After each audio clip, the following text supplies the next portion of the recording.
Hello and welcome to Chronicles of New Eden with me, Tryaz. Today's chronicle is about the development of New Eden's attack battlecruisers and is entitled Particle Tracks. The glittering dream. How banal, the man thought. He stepped out of the transit tube to the top level of perhaps the most famous nightclub in the Federation and walked over to the bar. The place was, by its standards, quiet, and the crowd parted easily before him. At the bar he glanced in the vast crystal mirror behind it and noted his own classically detailed features with a wry grimace. Ideal. Always ideal without preconditioning. He used the mirror to scan the bar behind him while he gestured to the barman for a drink. May as well play the game. The woman wasn't difficult to pick out. She was looking directly at him with a faint smile playing about her lips and laughter in her eyes.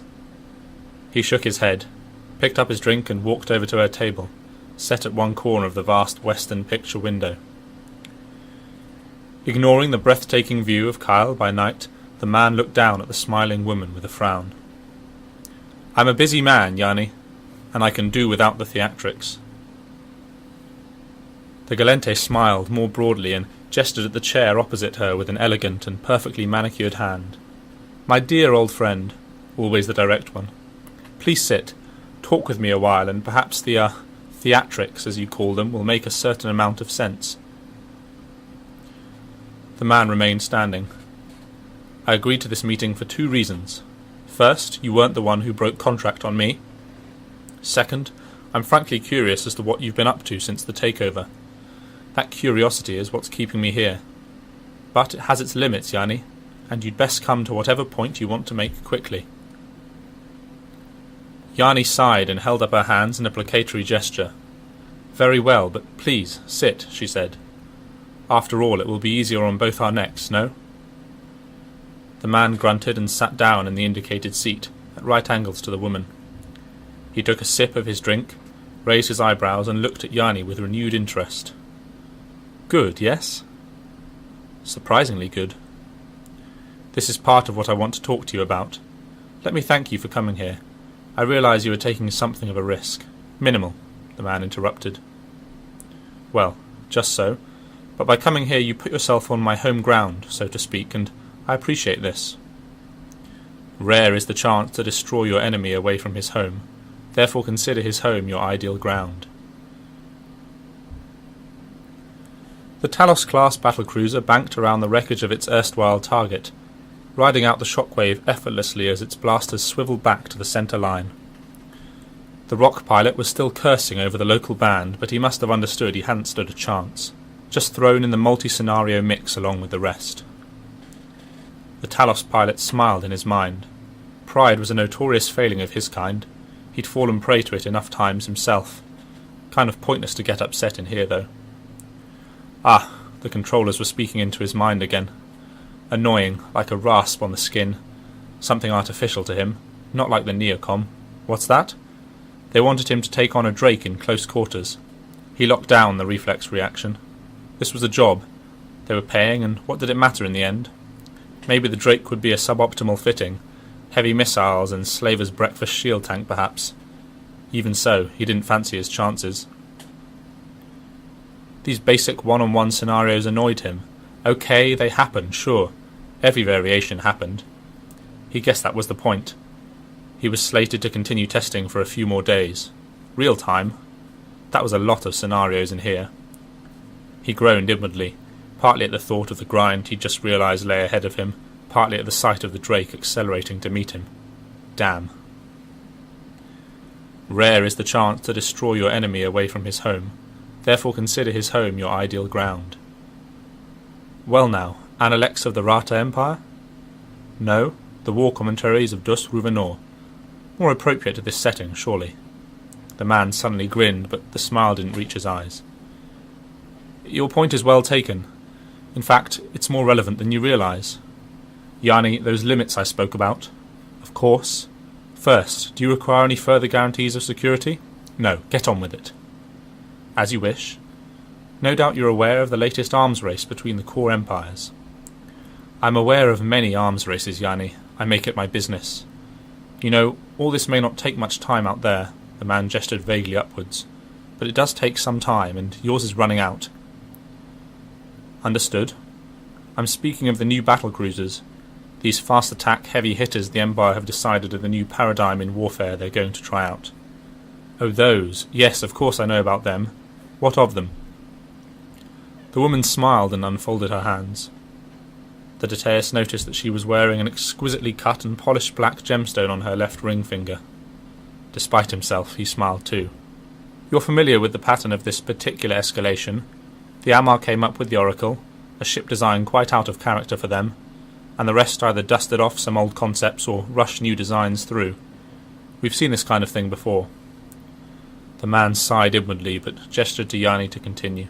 The interesting aspect of these ships is that, as an attempt to shake up the Empyrean War, they're all designed around the Capsuleer market. As such, the designs will be on that market very soon. Yanni, please tell me you did not drag me into this ridiculous proscenium in order to breathlessly offer me advanced copies of Starship designs that will very shortly be available on the open market.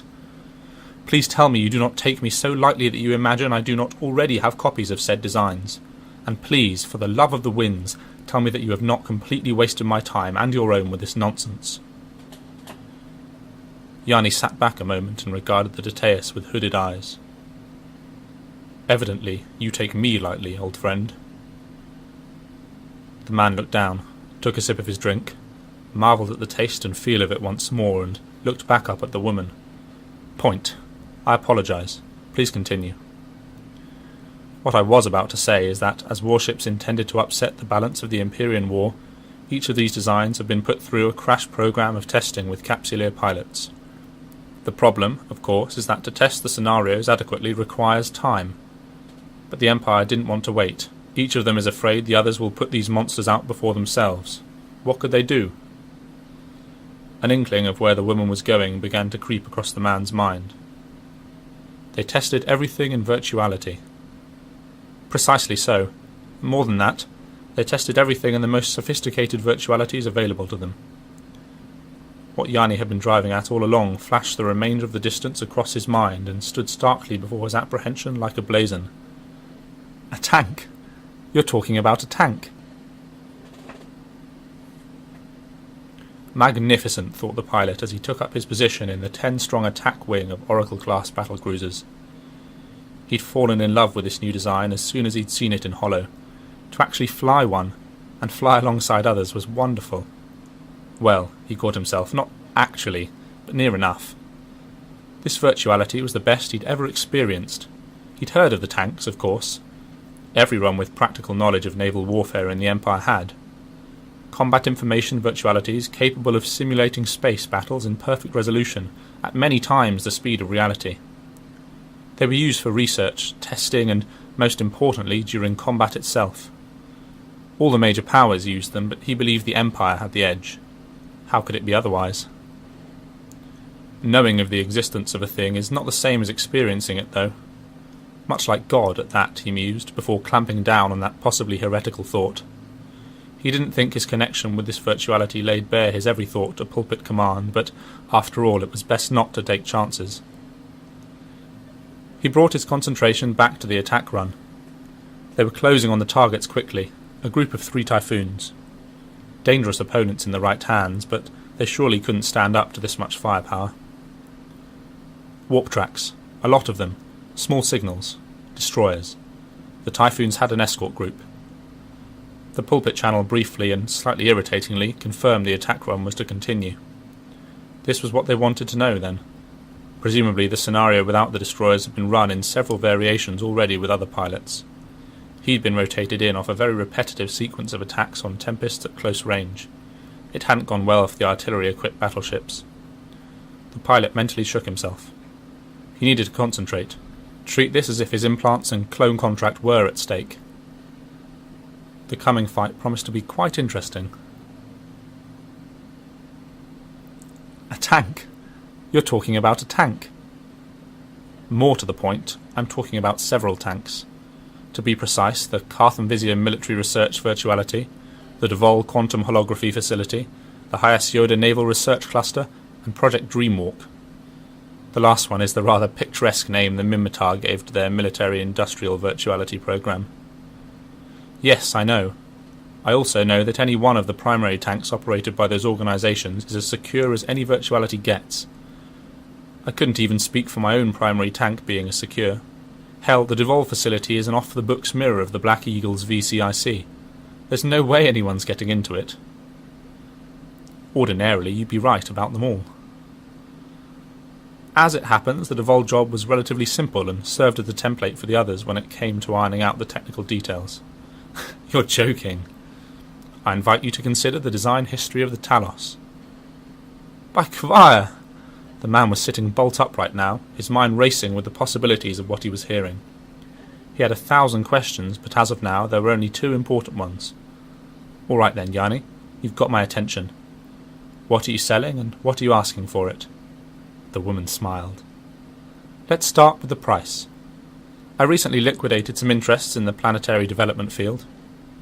As you know, I've always had an interest in capsuleer infrastructure, but generally as a means to an end. It was the same this time, and the handover deal with Interbus was very lucrative indeed. Interbus? You mean to say? Just so. The Detaeus shook his head wonderingly. That was deftly done, Yanni. I had my people look at the conglomerate the SCC brought in to operate the planetary customs offices. They couldn't find a hint it was anything more than a partnership of chartered investment trusts. In essence, that is all it was. It just so happens that by one means or another the majority of those trusts are controlled by me. I had them play their part in setting up the network. And meanwhile you started the pressure to end the monopoly through political proxies. No more DD protection in the outer worlds. No more station-grade shielding. Sell the outer network to a neutral party. Ha! I still can't believe Interbus took them on. They do not understand the outer regions as you and I do, Muria. They think they can raise the tariffs and people will respect their neutrality. Alas for them. But not for me. The woman smiled broadly. You must have made an emperor's ransom out of that deal. The Detaeus took another sip of his drink. So you don't want money? You want a favour. The Dreamwalker resented the intrusion of these others in the dream. They had come with the tornado, and he resented the swift-sailing wing of a ship for it. Perhaps unreasonably, but he resented the others. They did not even feel the sting of dream shock when they failed. How could they possibly try their utmost without it? Some of the Dreamwalkers said these others felt something akin to it, something of their own making. He doubted it. They were not Dreamwalkers even if they walked in the dream. Yet they did walk in the dream, and they could be the cause of pain if he did not take care. His charge today was a zealot. Like the others in the Slaver's Fang Dream Clan, he specialised in the ships and weapons of the great enemy. In the dream, he knew nothing else but his duty to fly the golden ships to the best of his ability. That and the dream shock should he fail in that duty. His fellows were in a variety of Ammar ships in close assault formation, some Crusaders, a few Retributions and several Zealots. Off in the distance the others, in their tornadoes. They seemed to sail lazily through space like birds from a dimly remembered other time. The shamans were speaking. The pattern for the battle was laid out in their chanting, and it signalled a charge on the foe. The Crusaders seemed to skip ahead, angling to avoid the direct line of approach. The rest of the ships followed, taking wider angles than their smaller and much faster brothers. The enemy were approaching, which meant they were using autocannons, but they would try to turn this into a tail chase. The Crusaders reported making scramble on several targets, shutting down their micro-warp drives. Several reported being counter-scrambled. Interesting. A few also reported webbing and tracking disruption. The Dreamwalker mentally smiled. Foolishness. The mixed electronic warfare across the enemy fleet was a good idea in principle, but to reveal the hand by using it all on the Crusaders indicated panic. The others would not win this fight. You want a favour. Correct. The gallant woman played with her black gemstone ring. You know me well enough to understand that I want back that which was always mine. That which I built. And I will have it back. The snake wanted his takeover to be legal, in his twisted way, so legal it was, and the stock is still traded. Stock you've been quietly acquiring, I presume. Yes, I now control sufficient stock to promote my own proxies to the board.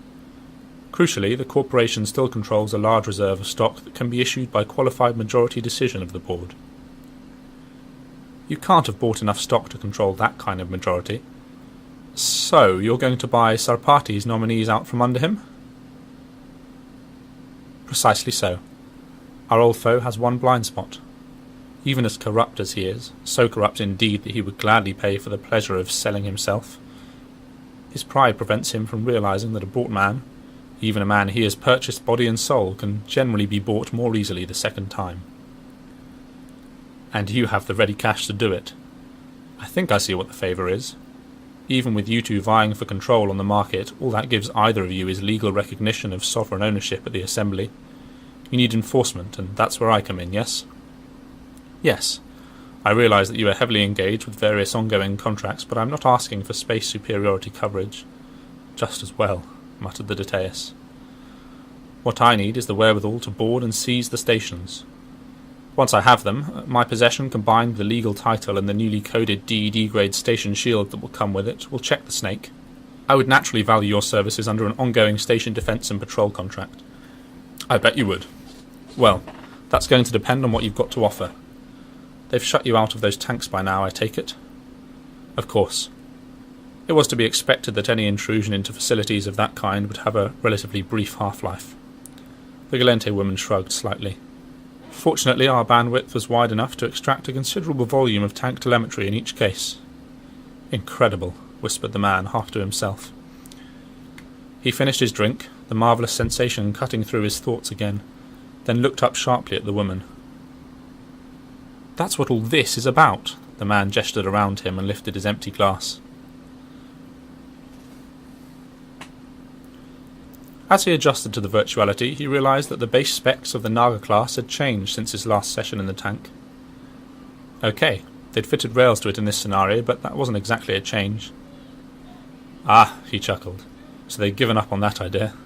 Yeah, he'd not really been entirely impressed by the suicidal nature of the Naga as giant torpedo bomber himself. He called up the daily brief. Unacceptable ratio of lossage to tonnage enemy material destroyed. Well, that was one way of putting it.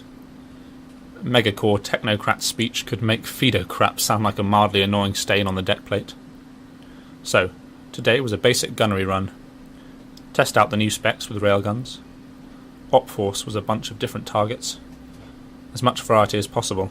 He grinned. Yeah, well, he'd seen plenty of FDU fleets as ragtag as this in his time. The variety was a bit artificial, a bit too much in the one-of-everything vein, but it wasn't entirely unrealistic. Squadron strength for the Nagas and decent range with the provided setup. This sort of thing he'd do drive-by strikes usually, but this scenario is staying basic. No warping, control test, free initiative scenarios when this was over, according to the brief. Sooner this was over, the better. The squadron lined up at distance and a primary was called. Nice fat Dominics. He wondered why they bothered with using capsuleers for this calibration stuff. Eliminating variables, probably. Oh, look at that. Dominic's down. The op force were trying to make transversal, but the bigger stuff wouldn't be able to do much. Some of that stuff could be dangerous if they got it together, though. APOC, Rock, Tempest, Mega, even the Raven.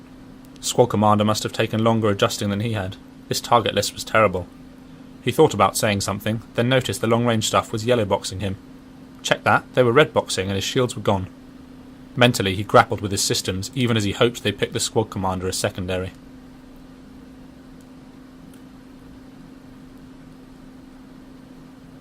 That's what all this is about. The man gestured around him and lifted his empty glass. Yes. Long as we've known one another, I did not think you would believe me unless you experienced our capabilities for yourself, if only in a small way. The drink is good, is it not? You'd have been fucked if I hadn't been in the mood for one, Yanni. In war, risk. So too in life. Humph. That's the Analects. A pretty trite one too, if you ask me. Yes, well, sometimes that's truth for you. As you know, it is important with the high-level experience that imminence be on the terms of the subject. Otherwise, well, it really never works properly. These things can't be forced. Enough of the meta-psychology, Yanni. That crap always gave me a headache in the academy, and it's no better coming from you. Worse, if anything. It's time to deal. Straight and clear. What are you offering me? What am I offering you? Well, that's simple enough. I'm offering you this. What the... Heavy assaults pounding his back and belly. Immune system failing. Nanobots going inert for lack of sugar. What was that light? Adrenaline rush as he spat light from his fingers, swatting stinging bugs. Something burning in his vision. Heart pumping as energy is injected. Victory ululating in his mind, the dream unfolding. Birds falling out of the sky, his legs burning from the micro-warp drive. God's damn that moron to hells and back. Pressure of light and electromagnetism on his skin. The egg sitting there, comrades taking vengeance for him with spears of plasma. What the... The woman was suddenly by his side, steadying him in his seat. He looked up at her, vision unfocused, then snapping back to clarity. He drew in a deep breath and restrained a sudden urge to snap the Galente's elegant neck. My apologies, old friend, but as you have repeatedly reminded me, time is a valuable commodity, and what I could have attempted to explain at tedious length seemed easier to simply show you. What happened to not forcing it? For the purposes of this demonstration, the raw scope of what I am offering, rather than a synesthetic accuracy that would have required several baseline hours of preconditioning to appreciate, seemed more convenient. Once again, I apologize. Do I have this right? You have personality-level telemetry of capsuleers operating in multiple scenarios from no less than 4 of the most advanced combat information tanks in the cluster? The woman smiled. Yes, that's precisely what I have. The man grinned back, and this time his eyes were dancing. Okay, Yanni, when do you want to meet for real? I think I can make some room in my calendar. He paused and added, even if you won't look as good.